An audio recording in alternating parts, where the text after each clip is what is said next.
दोस्तों सलाम वालेकुम। मुझे तो ठीक हो जॾहिं बि लाइव ईंदुमि काई ख़बर खणी काई शइ खणी तव्हांजे साम्हूं ज़रूरु ईंदा आहियूं। अॼु आहे मेन इशू असांजो सिंध जो बम्पर फसल खजीअ फसल तयारु थी मंडियुनि ताईं। सखर जी मंडी आलमी मंडीअ जी 2 नंबर ते मंडी आहे छुहारा मंडी सखर, जंहिंमें आबादगारनि सां नाइंसाफ़ियूं आबादगारनि सां नाजाइज़ियुनि जो सिलसिलो रुकिजी न सघियो आहे। असांजी खजीअ फसल लही तयारु थी जॾहिं मंडीअ पहुतो आहे त ख़ाक जो फसल अघु जेको आहे तमामु हिकिड़ो बहितरीनु जेको आहे सो लोकेशन ते अची वियो आहे ऐं उहे असांजे पाकिस्तान जे मुख़्तलिफ़ शहरनि मां खजीअ जी ख़रीदारी लाइ पहुतल वापारी सखर में पहुची चुका आहिनि, जिन पंहिंजी ॿोली 10,000 खां वठी 15,000 ते ॿोली लॻाई आहे। उन जे भेट में ॾिठो वञे त सखर जे जेके वापारी आहिनि असांजा, जेके बारदाणो ॾियनि था, काबाड़ो कटनि था ऐं आबादगारनि खे जगमाल बणाए बारदाणो ॾेई हिकिड़ो लिखत कराइनि था त हिन 1 लख जो सामान न पहुतो त 1 लख ते 30,000 काबाड़ो तव्हांखे भरणो पवंदो, माना 30,000 मथो हूंदो आहे। हिकु इहा वासागा थी। ॿी जॾहिं सीज़न न हूंदी आहे त रंकाटो जो दॿो जेको आहे हूंदो आहे उहो 30,000 35,000, जॾहिं सीज़न ईंदी आहे त उहो 50,000 खां 60,000 ताईं विकिरो थींदो आहे। उहा बि नाइजाइज़ी आबादगार सां। ऐं टीं आबादगारी आहे जॾहिं बारदाणो छुहार जे लाइ ॿोरियूं ॾियनि था, तॾहिं बि फी ॿोरी जी जेकी रक़म आहे उहो 400 खां 600 रुपया उगाड़ी थी वञे। ऐं उन सां गॾु जॾहिं तोर थींदी आहे त 3 किलो खां 4 किलो ताईं उन ते फी ॿोरीअ ते तोर बि कटोकी कयूं, उहा बि पंहिंजे भप में पेट में भरियो वेंदो आहे। अहिड़े तरीक़े सां अॼु जेको मार्केट बीठो आहे छुहारे जो उहो 2,000 खां 2,600 रुपया बीठो आहे।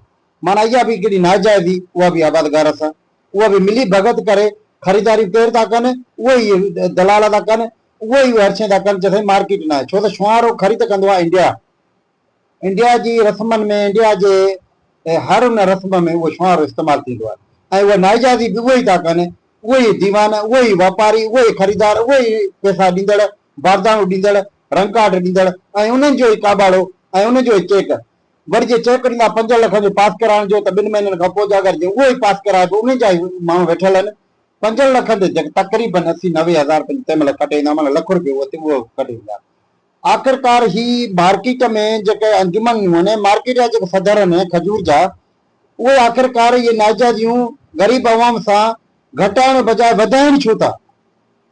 जॾहिं उहो दौर अचे थो त उनजो मार्केट जो सदर जेको सभिनि खां अॻु में हूंदो आहे ऐं ग़रीब मिसकिन सां जेके नाइजाइज़ियूं रोकण जे लाइ, ॿुधण जे लाइ कोई ज़ाहिर ई कोन्हे को। आख़िर में छुहारो ख़रीद करे उहो ई 8-10,000 रुपए में उहो किलो मण विकिरो था कनि, उहे ई दीवान बिरादरी। पोइ साईं दुबई ज़रिए मोकिलियोसीं, समुंड ज़रिए मोकिलियोसीं, लांच ज़रिए मोकिलियोसीं ऐं उते ई ख़रीद करे उते ई उनखे काबाड़े मधु रक़म ॾिनी थी वञे। इहा बि असांजे खजूर जे वापारियुनि सां नाइजाइज़ियूं, ग़रीब अवाम सां बेखरनि सां, ॿिन्हिनि हथनि सां उनखे निपुड़ियो थो वञे, ॿिन्हिनि हथनि सां उनखे क़ैद कयो थो वञे। हिकिड़ा क़ैद हूंदा आहिनि थाणनि में, पर हे वॾो सेंट्रल जेल आहे लॻे थो सखर मंडीअ जो, जंहिंमें ग़रीब अवाम खे ऐं बेखरनि खे निपोड़े करे उन जेको बंदि करे ताले चाबी उन दीवान दलालनि वटि जे मुंशी जेके 5 महीना कमु कंदो, 2 साल उहो ई दलाल। एतिरो कुझु कटौतीअ में, एतिरो कुझु काबाड़ मां, एतिरो कुझु नाइजाइज़ियुनि मां, एतिरो जेको आहे कमाई जो ज़रियो आहे। जेको जिस्म ते जेको कपिड़ो पाइनि था नी, उहो बि वेखरनि जो था पाइनि, उहे बि ग़रीब अवाम जे आबादगारनि जो था पाइनि। ऐं अयाशियूं जेके कनि था उहे बि ग़रीब अवाम जो था कनि।